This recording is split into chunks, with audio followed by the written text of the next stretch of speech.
Hello friends, welcome to our share. మనం పూనాలో శనివారవాడ అనే fort చూద్దాము. ఇది వినాయక స్వామి టెంపుల్, దగ్గుషేట్ వినాయక స్వామి టెంపుల్ నుంచి జస్ట్ 1/2 కిలోమీటర్ వాకబుల్ డిస్టెన్స్. అక్కడి నుంచి మనం శనివారవాడ ఫోర్ట్కి అయితే మనం రీచ్ అవ్వడం జరుగుతుంది. ఇది 1730లో మరాఠా రాజులు బాజీరావ్ పేష్వా అనేవాళ్ళు బిల్డ్ చేసినదనమాట. అప్పట్లో రాజులు వాళ్ళకి విడిది కోసం, అంటే విహారయాత్రకి ఇలా టైం స్పెండ్ చేయడానికి ఇది కట్టుకున్నారంట. ఒక ఫ్లోర్ వచ్చేసి ఇలా ఫుల్ స్టోన్స్తో ఉంటుంది. దానిపైన ఒక 7 ఫ్లోర్స్ ఇటుకలతో కట్టారంట. తర్వాత 1820లో ఈస్ట్ ఇండియా వాళ్ళు ఆక్యుపై చేసిన తర్వాత ఫైర్ యాక్సిడెంట్లో మొత్తం బిల్డింగ్ అంతా కాలిపోయి ఫైనల్గా అయితే ఇలా కనిపిస్తుంది. కాలిపోవడం అంతా జరిగి బిల్డింగ్ అంతా మొత్తం పడిపోయిందని. సో ఫైనల్గా ఇలా అయితే ఉంటుంది కోట లోపలంతా. ఇక్కడ అయితే మనకు సపరేట్ క్యాష్ కౌంటర్ అలా ఏమీ ఉండదు ఎంట్రీ టికెట్కి. ఇక్కడ పక్కనే మనకు అక్కడ బోర్డ్స్ ఉన్నాయి కదా, పక్కనే నోటీస్ బోర్డ్స్ లాగా ఉన్నాయి. అక్కడ ఒక స్కానర్ అయితే ఉంటుంది, క్యూఆర్ కోడ్. దీన్ని మనం స్కాన్ చేస్తే మనం వెబ్సైట్లోకి వెళ్తాము. అక్కడ మనం డీటెయిల్స్ ఇచ్చి మనము టికెట్ తీసుకోవాలి. అడల్ట్స్కి అయితే 20 రూపీస్, 25 అలా ఉంటుంది. నెట్ బ్యాంకింగ్ ద్వారా కానీ మనం జీపే ద్వారా కానీ స్కాన్ చేసి పే చేసి టికెట్ తీసుకోవాలి. బిలో 12 ఇయర్స్ చిల్డ్రన్స్కి అయితే టికెట్ ఏమీ ఉండదు, ఇట్స్ ఫ్రీ. సో మనం ఇప్పుడైతే లోపలికి ఎంటర్ అవుతున్నాము. చూసారు కదా మెయిన్ ఎంట్రన్స్ ఎలా ఉందో.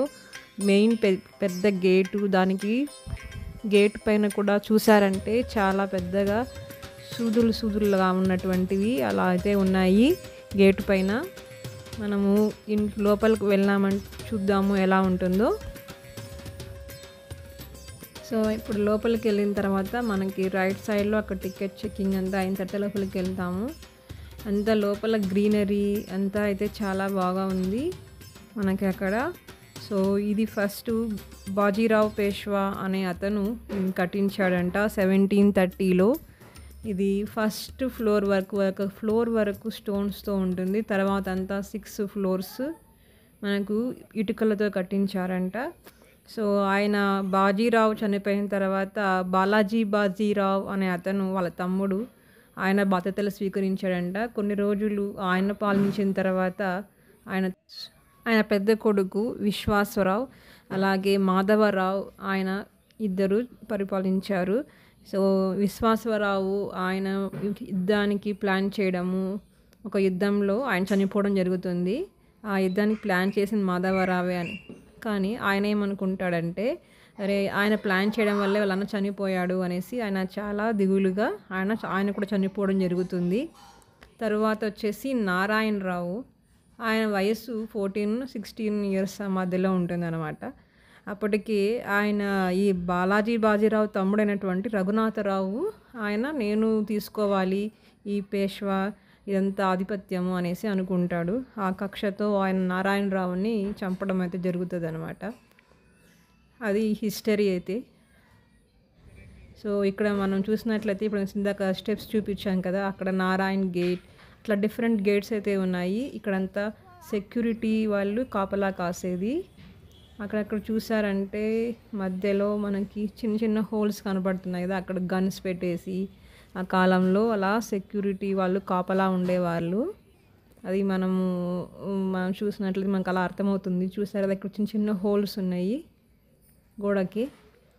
ఇది ఒక పక్కంతా రోడ్ సైడ్ అనమాట. ఇది లోపలంతా అయితే ఇలా ఉంది. ఒక పక్క స్టెప్స్ ఎక్కేసి మెయిన్ ఎంట్రన్స్ వరకు మనము పైన ఇలా నడుచుకుంటూ వెళ్ళొచ్చు.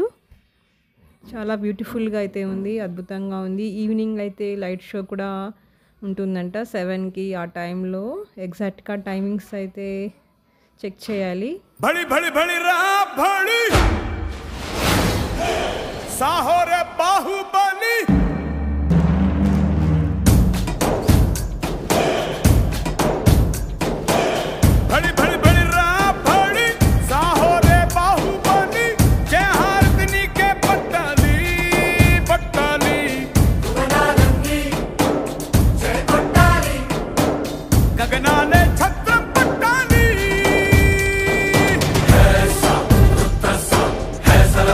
समुद्र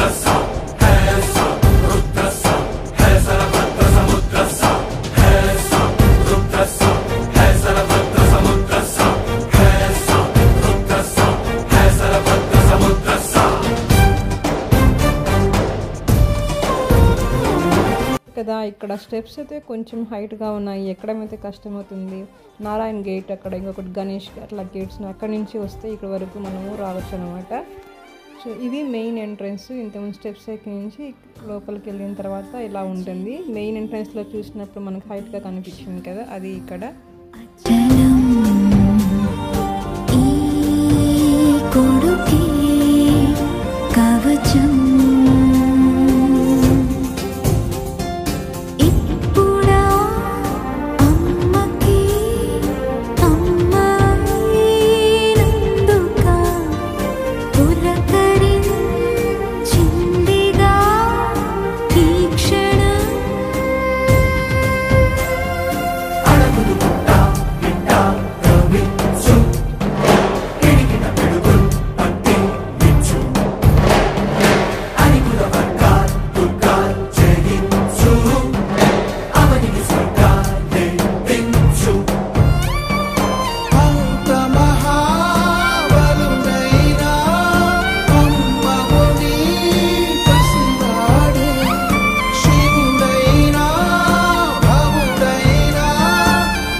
శనివారవాడ కోట ఎలా ఉంది, నచ్చింది కదా? నచ్చితే లైక్ చేసి షేర్ చేయండి. Thanks for watching.